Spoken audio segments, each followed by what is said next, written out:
Vamos a platicar sobre este tema, el cual estamos abordando ya casi en este final de la semana con Miguel Bárcena. Él es experto en estos temas, periodista especializado en temas de medio ambiente y sustentabilidad. Y como tú también te has descrito, estimado Miguel, buzo, explorador, conservador de la naturaleza. ¿Qué tal te va? Muy bien, Mitzi. Yo sí soy conservador, pero de la naturaleza y de los recursos naturales.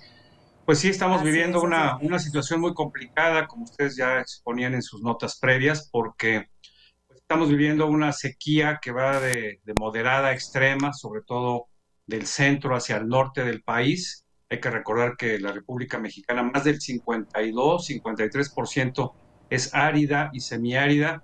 Esto quiere decir que las precipitaciones pluviales al año son escasas y además, pues ahora que estamos enfrentando ya cada vez más los embates del calentamiento global por el cambio climático, la situación se agrava porque al incrementarse las temperaturas, la poca agua que hay disponible en el norte, tanto superficial como subterránea, se evapora mucho más rápido. Esto afecta la humedad, afecta la productividad de las tierras agrícolas, llueve menos y por lo tanto, pues esto genera problemas en la producción de alimentos, encarecimiento de los mismos, falta de disponibilidad.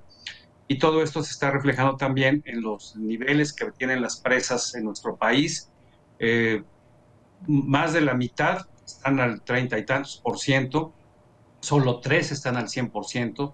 Las presas que abastecen agua al sistema Cutzamala, del cual tomamos el líquido el Estado de México, parte del Estado de México y la Ciudad de México, están en 33, por menos del 33% ya, y según Conagua están enfrentando los niveles más bajos en los últimos 25 años. Entonces, toda esta situación que estamos viviendo cada vez va a complicar mucho más todas nuestras actividades, sobre todo, insisto, del centro hacia arriba del país.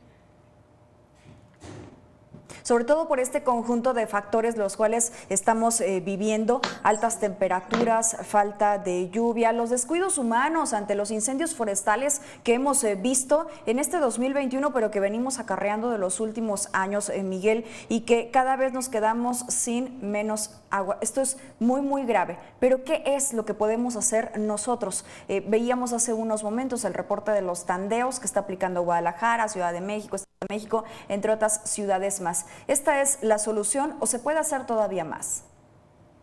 No, por supuesto, mira, siempre las personas, la mayoría de las personas cree que todo lo tiene que ser el gobierno o las autoridades y no se dan cuenta que si cada uno de nosotros ahorramos agua en casa, en los inodoros, en los baños rápidos, en no regar los jardines, no lavar los vehículos, en fin, en todo lo que podamos ahorrar agua, eso es un gran beneficio porque si lo sumamos y lo multiplicamos por millones de mexicanos en todo el país, eso significa que entonces consumiríamos menos, habría menor demanda y por lo tanto también tendría que gastarse menos en el desarrollo de la infraestructura para poder generar una mayor abundancia de líquido. El problema es que la gente no tiene conciencia, esa es la verdad, no hay una conciencia, no hay una verdadera cultura ambiental. Cuando a alguien le preguntas si está preocupado por el tema del agua, de la contaminación ambiental, el calentamiento global, la gran mayoría te va a decir que sí, pero cuando le preguntas qué hacen para tratar de ayudar, la mayoría simplemente no hace nada, ¿no? Vivimos como si el mañana no nos fuera a alcanzar y ya nos alcanzó, ya lo estamos viendo, como decíamos, con la sequía, que aunque son fenómenos cíclicos, se van a agravar por el calentamiento global y se van a complicar, en particular en la República Mexicana, porque por la ubicación geográfica que tiene nuestro país es más vulnerable al cambio climático. Este año también tenemos un fenómeno, que es el fenómeno de la Niña, en donde las De la niña. temperaturas del mar se enfrían y después esto afecta a las corrientes marítimas y las corrientes de viento y entonces también el ciclo de lluvia se altera. Pero todos, si estuviéramos conscientes de esta situación, podríamos ahorrar desde casa. Ahora, otro problema es también la falta de inversión del actual gobierno en infraestructura hidráulica, tanto para mantenimiento como para nuevas obras, por el tema de la austeridad republicana, que en realidad se convierte en un austericidio, y también porque no tenemos la capacidad suficiente para reciclar el agua, bueno, para desaguarla primero, después limpiarla. para que esta agua se pueda reutilizar. Tenemos menos de la mitad de las plantas de tratamiento del país funcionan. ¿Por qué no funcionan? Pues precisamente por lo mismo, porque no hay recursos y en muchos casos no hay voluntad política. Y otro problema también muy grave que enfrentan sobre todo las ciudades como la Ciudad de México, que tiene hundimientos constantes, son las fugas de agua limpia, agua potable, que se pierde cotidianamente, pues porque hay problemas en la infraestructura hidráulica. Entonces, todo este tipo de situaciones, además de la sequía, además de la falta de lluvias en general, tenemos todos estos problemas que son ocasionados por nosotros y que podríamos nosotros mismos resolver. Exacto.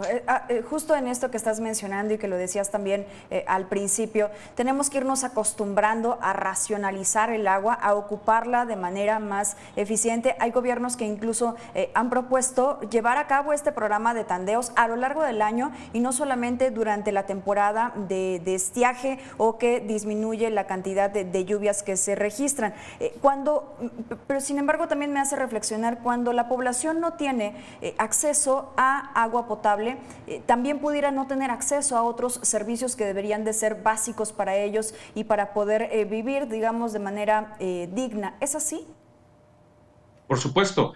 Mira, México como país debe tener por ahí de un 92-94% de cobertura global de suministro nacional, de suministro de agua. Pero en muchos casos la calidad de agua que reciben no es buena. En muchos otros casos no hay forma de desaguarla porque no hay drenaje suficiente, las ciudades van creciendo hacia los lados y no hay dinero que alcance para la infraestructura. Entonces, estas personas que tienen poca agua, agua de mala calidad y no tienen forma de desaguarla, como tú mencionas, se enfrentan a otros problemas, sobre todo de salud, problemas sanitarios. Y en esta época de COVID, en donde se sugiere que la gente pues, se lave las manos constantemente, pues ¿cómo lo van a hacer si simplemente no tienen agua? Y por otro lado, la gente más humilde, la de menos recursos, es la que paga más cara por el agua porque tiene que comprar pipas o tiene que comprar garrafones. Entonces es un problema mucho más de fondo. Tenemos que replantearnos la política del agua en general, de cómo la capta el gobierno federal a través de la Conagua, cómo la potabiliza, la distribuye y después se entrega a los organismos locales que son las que la entregan en casa y la cobran, porque ahí es donde se presenta otro problema. No cobran lo que cuesta, la regalan muchas veces, la gente no valora el costo del agua, por eso no la cuida, la desperdician y por otro lado no hay suficiente dinero precisamente para infraestructura, para corregir fugas, para mejorar sistemas de medición. Y yo no veo que haya campañas ni del gobierno federal ni del gobierno de la Ciudad de México, no sé, en otros estados, para concientizar a la gente sobre el problema del agua. Esto que estamos viviendo cada vez se va a ir agravando más. Tenemos que irnos acostumbrando y el problema del tandeo o el recorte del suministro no va por sí solo a solucionar el problema. Si cada vez llueve menos, las presas tienen menos cantidad de agua, pues obviamente el suministro va a ser menor.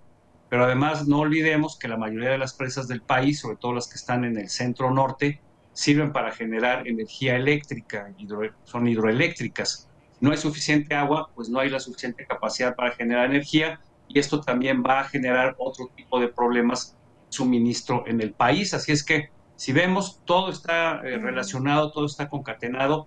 Si la gente no acaba de entender la problemática en su conjunto, es muy poco lo que van a poder hacer para resolverlo.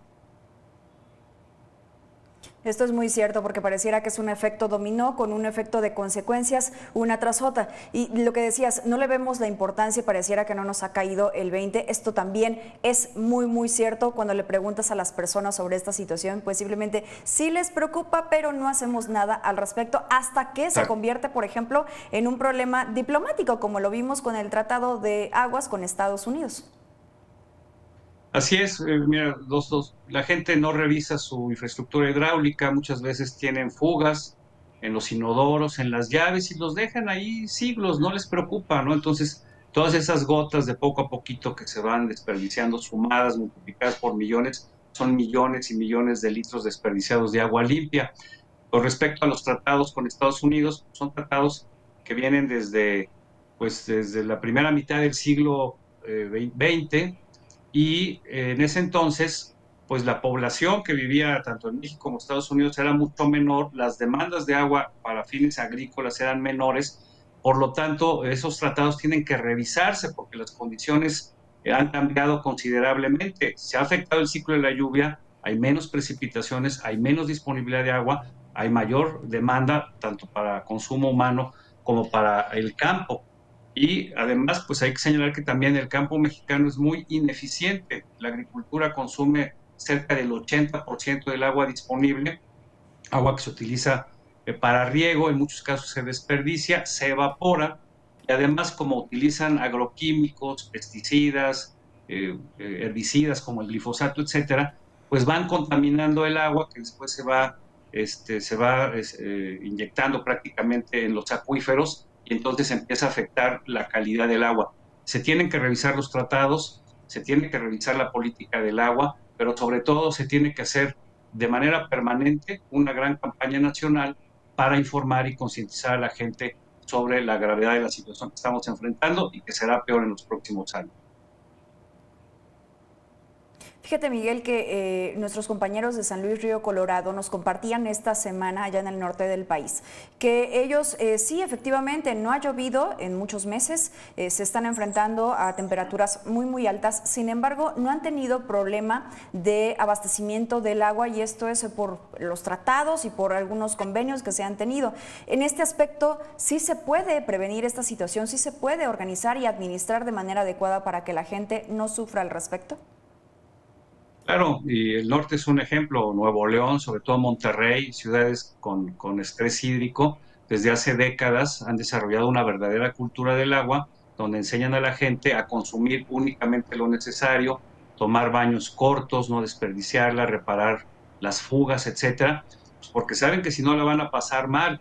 En cambio, en el sureste, donde se encuentra el 70% del agua que tenemos disponible, donde llueve muchísimo, ahí se encuentra pues únicamente se genera el 33% de la actividad productiva, es decir, estamos desfasados, mientras que en el norte hay mayor población y mayor producción, hay poca disponibilidad de agua, por lo tanto, ellos se han vuelto más eficientes en su gestión.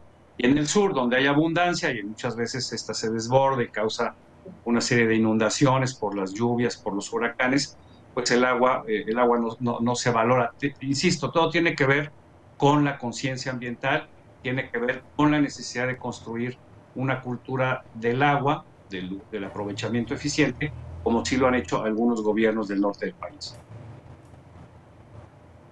Yo me quedaría con esto último que has mencionado, valorar el tema del agua, valorar lo que tenemos, hacer eficiente nuestros recursos y ya no cantar en el baño, porque eso no provoca los baños cortos. Estimado Miguel, muchísimas gracias por estos minutos para con Mega Noticias. Contrario, gracias a ustedes, como siempre, un placer estar con ustedes y con su audiencia. Muy buenas tardes.